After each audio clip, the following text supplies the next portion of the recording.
GHMC మాజీ mayor Gadwal విజయలక్ష్మికి అదేవిధంగా తెలంగాణ ఉద్యమకారుడు శ్రీకాంతాచారి తల్లి శంకరమ్మకి అదేవిధంగా సాకలి ఐలమ్మ మనవరాలు చిట్యాల శ్వేతకి ప్రభుత్వం కీలక పదవులు ఇచ్చినట్టు కూడా తెలుస్తూ ఉంది. తెలంగాణ రాష్ట్ర మహిళా కమిషన్ చైర్మన్గా గద్వాల విజయలక్ష్మిని నియమించారు. అదేవిధంగా సభ్యులుగా తెలంగాణ ఉద్యమకారుడైన శ్రీకాంతాచారి తల్లి అయిన శంకరమ్మను కూడా సభ్యులుగా నియమించారు. అదేవిధంగా చిట్యాల శ్వేత సాకలి ఐలమ్మ మనవరాల్ని కూడా అందులో సభ్యురాలుగా చేస్తూ కీలక ఆదేశాలు అయితే ప్రభుత్వం అయితే ఇచ్చింది. నిన్న ఈ ఏదైతే ప్రభుత్వం ఉత్తర్వులు కూడా జారీ చేసినట్టు కూడా కనబడతా ఉంది. తెలంగాణలో ఉద్యమకారులకి ఎటువంటి పదవులు రాలేదు, తల్లిదండ్రులకు కూడా చాలామంది కూడా పట్టించుకోలేదు, ప్రభుత్వాలు పట్టించుకోలేదని కూడా చాలా విమర్శలు వచ్చాయి. దానిలో భాగంగానే కీలకంగా శ్రీకాంతాచారి ఫ్యామిలీ నుండి గుర్తించి వాళ్ళ తల్లికి శంకరమ్మకు కూడా మహిళా కమిషన్ సంబంధించిన ఏదైతే ఆ కమిషన్లో సభ్యురాలుగా శ్రీకాంతాచారిని తల్లిని ఒక సభ్యురాలుగా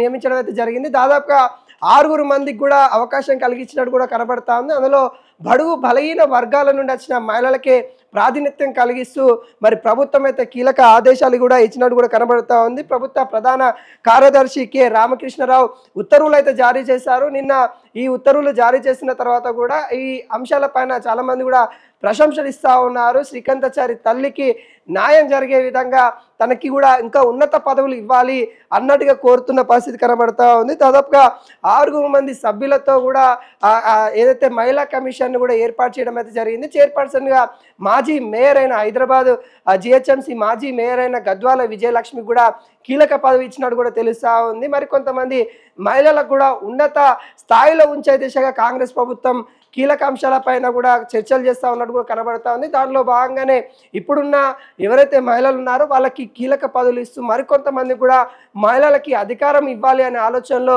ప్రభుత్వం కూడా చూస్తున్నట్టు కూడా కనబడతా ఉంది. ఇవన్నీ కూడా అంటే ఏదైతే రాష్ట్ర మహిళా కమిషన్ చైర్పర్సన్ సంబంధించిన విషయాలు కావచ్చు, సభ్యుల విషయంలో కావచ్చు, ఆచితూచి అడుగులు వేస్తూ ఎవరైతే అన్ని సమీకరణలు బడుగు బలహీన వర్గాలకు సంబంధించి అన్ని అంశాలను ఆలోచించి అటు వీర యోధురాలైన సాకలి ఐలమ్మ మనవరాలకు కూడా చిట్యాల శ్వేతకు కూడా అందులో సభ్యురాలుగా ఇవ్వడం కూడా మనము గర్వించదగ్గ విషయం అని కూడా చెప్పుకోవచ్చు. అదేవిధంగా శంకరమ్మకి కూడా చాలా అన్యాయం జరిగింది, చాలా అంటే చాలా అన్యాయం జరిగింది. తెలంగాణలో ప్రాణత్యాగం చేసి ఏదైతే తొలి దశ ఉద్యమం ఏదైతే ఉంటుందో శ్రీకాంతాచారి మరణం తర్వాతనే తెలంగాణ ఉద్యమం ఉవ్వెత్తున ఎగిసింది.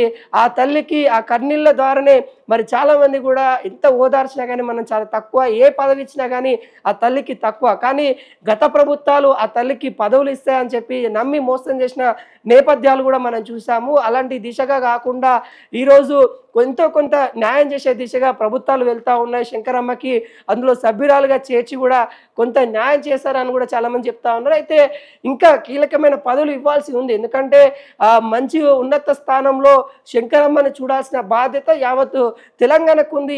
యావత్తు తెలంగాణ ప్రభుత్వానికి కూడా శంకరమ్మని ఒక ఉన్నత హోదాలో చూడాల్సిన బాధ్యత ఉంది. అలాంటి శంకరమ్మని చాలామంది కూడా నమ్మించి ఏదైతే పదవులు ఇస్తామని కూడా వాళ్ళ యొక్క రాజకీయ భవిష్యత్తు కోసము చాలామంది కూడా ఇబ్బంది పెట్టిన నేపథ్యాలు కూడా మనం చూసాము. మళ్ళీ కాంగ్రెస్ ప్రభుత్వం వచ్చిన తర్వాత కాంగ్రెస్ ప్రభుత్వంతోనే తన ప్రయాణం అంటూ కాంగ్రెస్ పార్టీలో చేరి ఉన్నందుకు తనను గుర్తించి ఏదైతే మహిళా కమిషన్ సంబంధించిన సభ్యురాలుగా తనను చేర్చడం ఇటు తెలంగాణ కూడా కొంత గర్విస్తుందని కూడా చెప్పుకోవచ్చు.